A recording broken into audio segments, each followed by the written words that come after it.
Good evening and welcome to the Nevis Newscast. Today is Monday, May 23rd, 2016. I'm Donis Wilkinson Keynes.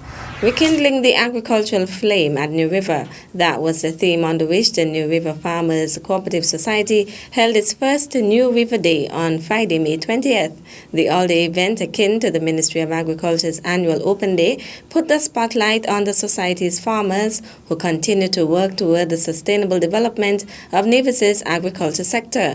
New River Day began with an official opening ceremony during which President Merla Ayres delivered remarks. Today is just not an open day. It is a demonstration of our achievement over the years. We have a chill, which was founded by ICA. We are currently working on a water project, restoration of the New River Spring, founded by Jeff. We join other groups to combat climate changes, NHCS, Jeff, 5Cs, and FAO.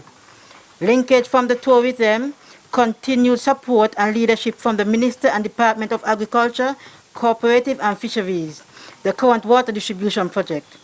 I must single out our farmers, our #1 success for the entire island, with our cooperative that continue to have the support of the majority of members by coming to meeting, giving ideas and suggestions in making sure we move forward in a positive and successful way.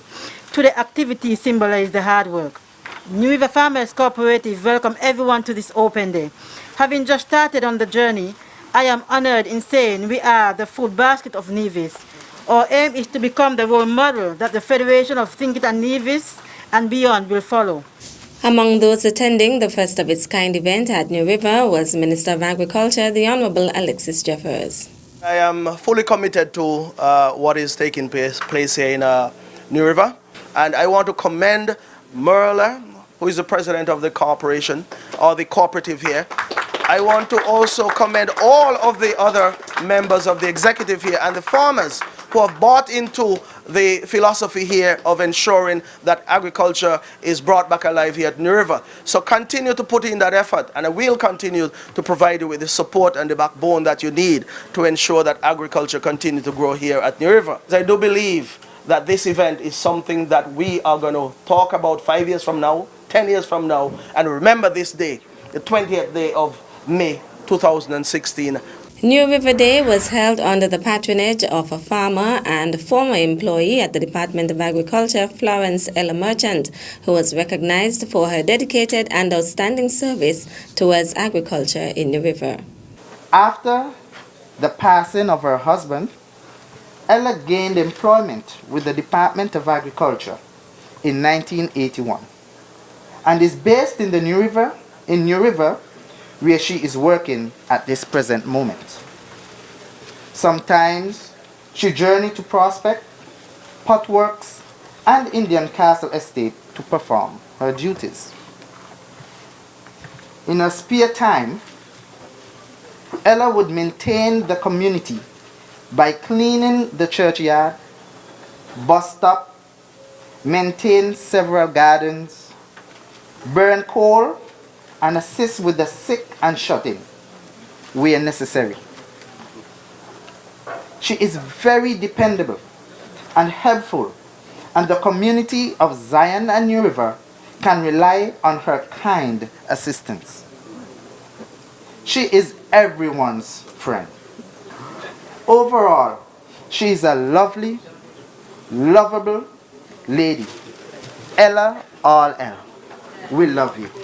Minister Jeffers presented Merchant with a plaque of appreciation and a fruit basket on behalf of the New River Farmers Cooperative Society. In addition to the sale of agricultural produce and a traditional Nigerian cuisine, New River Day featured a tour of the former sugar estate as well as fun activities for children and adults alike. Prime Minister and Minister of National Security, the Honorable Dr. Timothy Harris, says his government is concerned about the continuing homicides. Following 2 incidents of shooting death which took place over the weekend in Sadler's St. Kitts, Prime Minister Harris issued a statement saying these senseless homicides are being inflicted not only on the victims but also on their families, friends, and the larger community and country.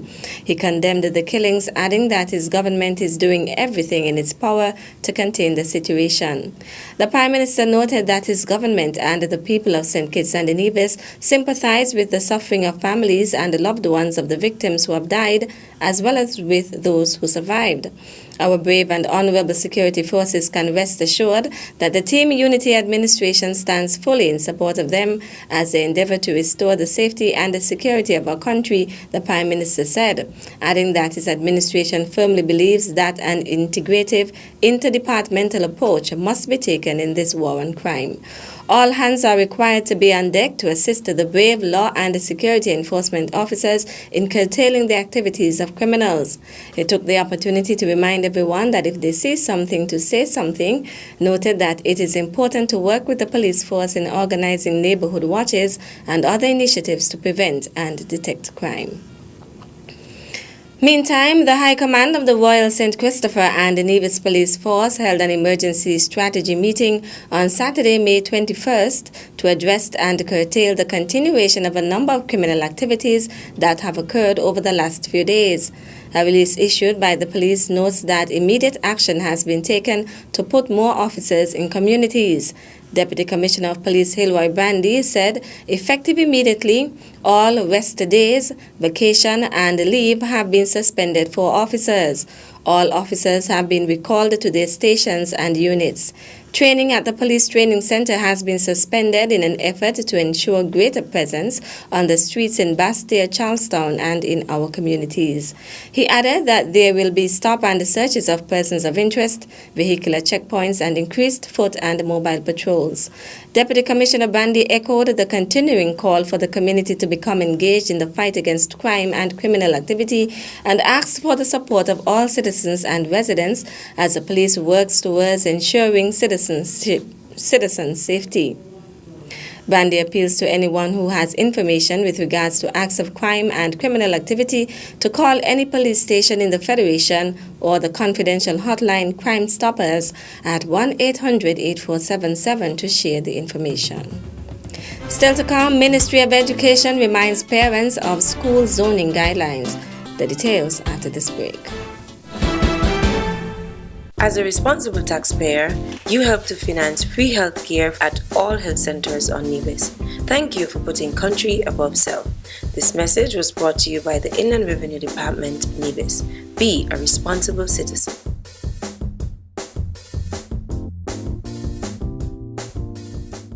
Regional HIV Testing Day is Friday, June 24th, and free testing is available here so you can know your status.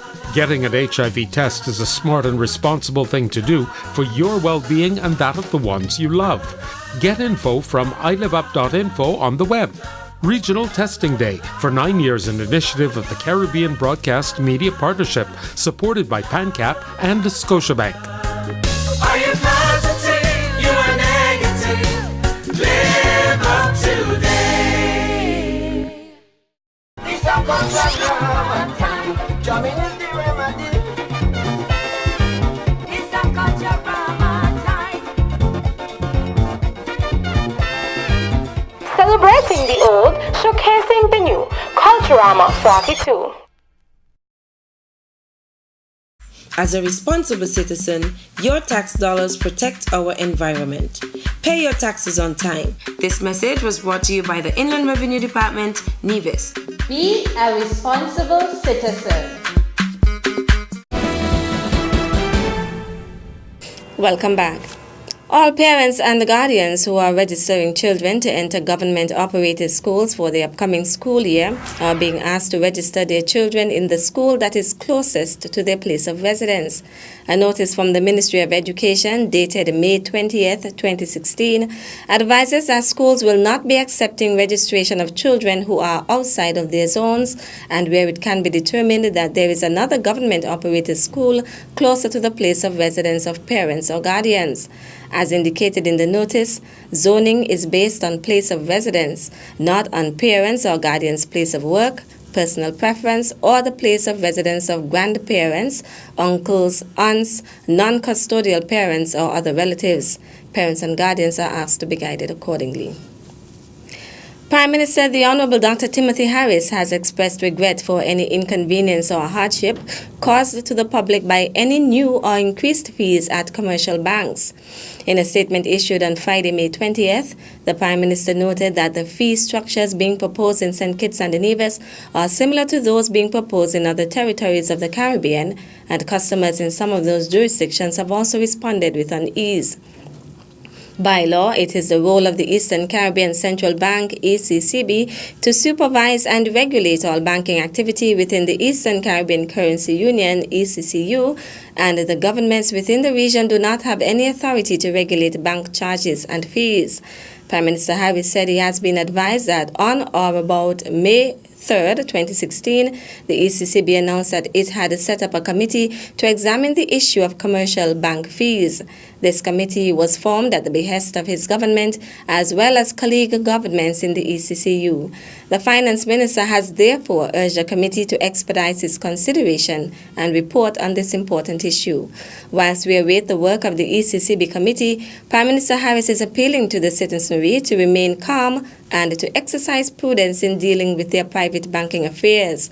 All banks operating within St. Kitts and Nevis, he said, are financially strong and are well regulated by the ECCB. The people of St. Kitts and Nevis can be assured that the health of its banking sector is good, and the government, having already passed and shortly to bring into force the new Banking Act, will continue to take the necessary legislative and policy actions to support the ECCB and the banking sector in St. Kitts and Nevis.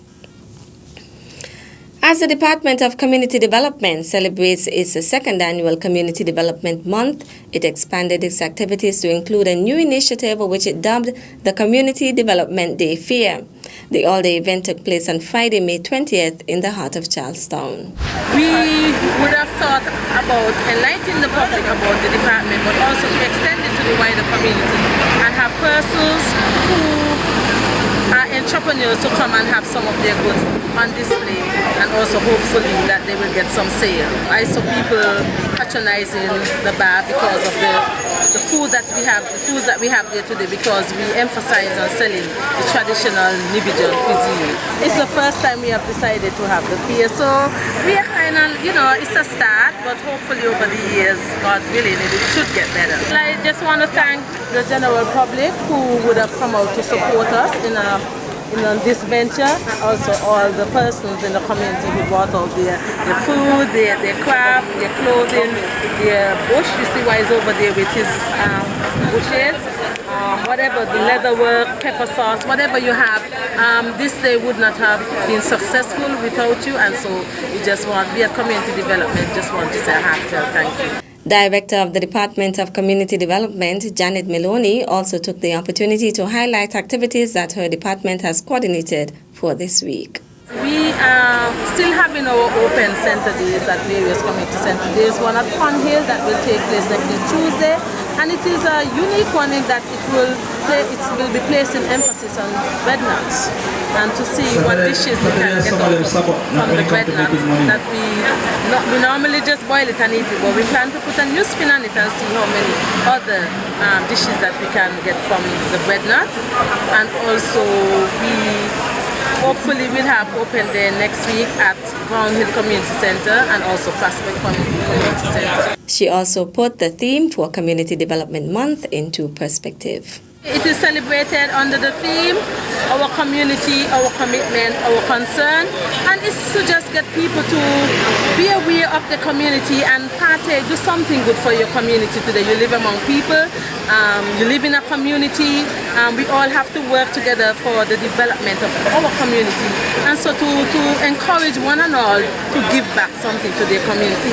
Do something good for your community today, and also to improve or increase or enhance socialization among community members. Director of the Department of Community Development, Janet Maloney. That's it for this evening's edition of the Nevis Newscast. On behalf of all of us here at the Department of Information, thank you for viewing. I'm Donna Wilkinson Keynes. Good night.